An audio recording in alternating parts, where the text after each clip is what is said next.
All right, hello everyone. So we're going to find the centroid. Okay, so if you remember, the centroid is the midpoint of one side of a triangle joined to the corner of the opposing side. And if you do that twice, the point at which they meet is the centroid. So here I have a triangle with the three corners. These are the three coordinates. So the formula for getting the centroid is quite simple. It's very similar to the midpoint formula, except you're adding in an extra. It's x1 plus x2 plus x3 divided by 3, y1 plus y2 plus y3 divided by 3. So I'm just going to label everything up here, x1, y1, x2, y2, and usually we don't do this, but x3, y3. And so I'm just going to slot everything in, add up the x's, x1 plus x2 plus x3 over 3, comma, y1 plus y2 plus y3 over 3. Let your calculator do the work. That's going to be 4, and that's going to be 1. And there you have the centroid done. Okay? So, once you have the centroid done, we're going to have a look at the other two. So, let's have a look at the other two. The first one we're going to have a look at is the circumcentre. Remember, the circumcentre is the perpendicular bisectors where they interact, and that gives you the centre of a circle that touches the three corners of a triangle. Okay, so I keep saying the three corners. This really technically is called a vertex, but I just think people get confused. A corner is a vertex is a corner. So let's get to 3 of them and let's have a look. Let's go with 8 and minus 2, 6 and 2, and 3 and minus 7. So I'm going to visualize what I'm going to have to do here. What I'm really going to have to do is, these are the 3 coordinates. I need to find the midpoint of this side and the midpoint of this side. I need to find the slope of this side, and then I need to get the perpendicular slope of this line, and use the perpendicular slopes with the midpoint to create an equation for this line, an equation for this line, and do a simultaneous. So there's an awful lot of work in here, so I'm going to get to it. So I'm going to pick this pair first. So I'm going to go with 8 and minus 2 and 6 and 2. And I'm going to find both their midpoint and their slope. So their midpoint, the midpoint formula is just add the x's divided by 2. Add the y's divided by 2. So that's 7 and 0. That's 8 and 6 are 14 divided by 2 is 7 and 0. So that's the midpoint. Now I need to find the slope. So I'm going to do the same thing. I'm going to use the 2 points, y2 minus y1 over x2 minus x1. So that's 4 over negative 2, which is negative 2. So that's the slope. So I'm going to use this point with the perpendicular slope that comes from minus 2. So how do I find a perpendicular slope? I just remove the sign, so it becomes a 2, and I invert it, so it becomes a half. So that's the one I want. So go y minus y1 is equal to m times x minus x1. So multiply both sides by 2. 2y is equal to x minus 7. X minus 2y minus 7 equals 0 is one of those lines. So I'm going to have to repeat the entire process now with another pair. So I'm just going to pick this pair. Do it over here. 6 and 2, 3 and minus 7. I'm going to find the point at which they interact, as in I'm going to find their midpoint first. Add the x's divided by 2.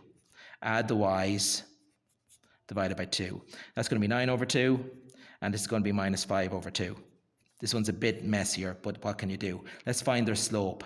Take away the y's, minus 7 minus 2 over, take away the x's, 3 minus 6. So that's minus 9 over minus 3, which is 3. Okay, so that just check that again, minus 9 over minus 3, that's 3. But the perpendicular slope I'm going to use is change the sign, 3 to minus 3, and then invert it, minus a third. Okay, so that's what I'm going to be using. So I have to use that with that now to get another equation like that. So y minus y1 is equal to m on x minus x1. Now this one's a bit more nasty, so what we're going to try and do here to make things a bit neater is I'm going to multiply both sides by 6, because 2 and 3 are both factors of 6. Okay, so that's going to be 6y, and that's going to be a plus 15. And then that's going to be a minus 2, and that's times x. And then that's minus 2 times minus 9 over 2 is just 9, I think. So I can, if I've made a mistake, it's going to be there. I know it, but let's have a look. Okay, so let's tidy this all up. 2x plus 6y minus plus 6 equal to 0. Okay, so if I've made a mistake, it's probably here when I was multiplying across by 6. So I could just double check it. 6y, 6 5s are 30, 30 divided by 2 is 15. 6 times minus 1 is minus 6, minus 6 divided by 3 is minus 2, minus 2 times x is minus 2x, and minus 2 times 9 over 2 is plus 9. So that looks right. So let's put a simultaneous together and see what happens. X minus 2y minus 7 equals 0, and then we have 2x plus 6y plus 6 equals 0. So I'm going to multiply the top line by minus 2 to cancel out the negative, or the x's. So that would give me a minus 2x plus 4y plus 14, this is looking good, is equal to 0. They cancel. I'm left with 10y plus 20 equals 0. Y is equal to minus 2, which would leave me with, let's substitute that back in. If y is equal to minus 2, that becomes 4. 4 minus 7 is 3, so x is 3. So it's 3 and minus 2 is the circumcenter of that. Okay, so it's a little bit epic, that one is. It's a teeny bit epic. So I'm just going to raise this up just so you can see everything. So that's a bit more epic now than we're used to. And we're going to use the same process for getting the orthocentre, would you believe? Except we don't have to find the midpoints. It's one less thing to worry about. Okay, so the orthocentre. Let's do it on, let me see. Let's do it on 0, 0. We'll go easy. 0, 0, 4 and minus 2, and 4 and 4. Okay, so I'm going to find the orthocentre of this one. So remember, orthocentre. This time we're looking at the corner, the vertex, and we're dropping a perpendicular to the opposite side. So what we really need is just this point and the slope, perpendicular slope of this side to create that line. And I repeat the same process. And where they cross, that's the orthocentre. So I'll pick this pair and I'm going to get their slope. And then I'm going to use that the perpendicular slope to that with this point. So let's get the slope of these two.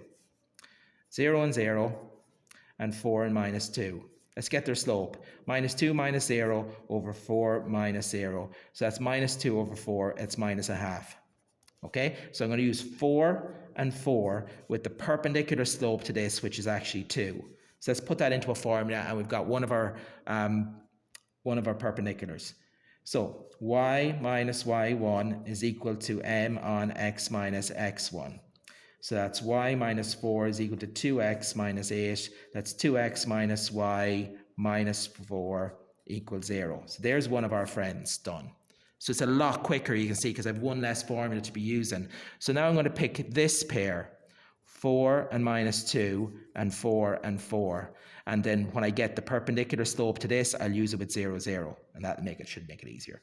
Right, let's get the slope of this one. So it's going to be y2 minus y1 over x2 minus x1. That's easy. It's going to be 4 plus 2 is 6 over 4, which is 3 over 2. So the perpendicular slope, I'm going to use 0, 0.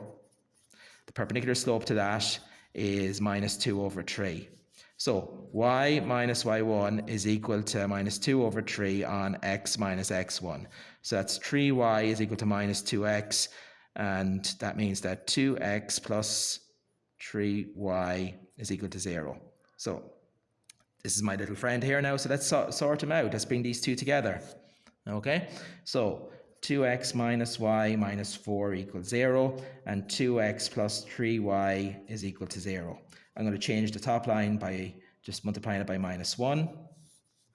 Minus 2x plus y plus 4 equals 0. So they cancel, and I'll have 4y plus 4 equal to 0.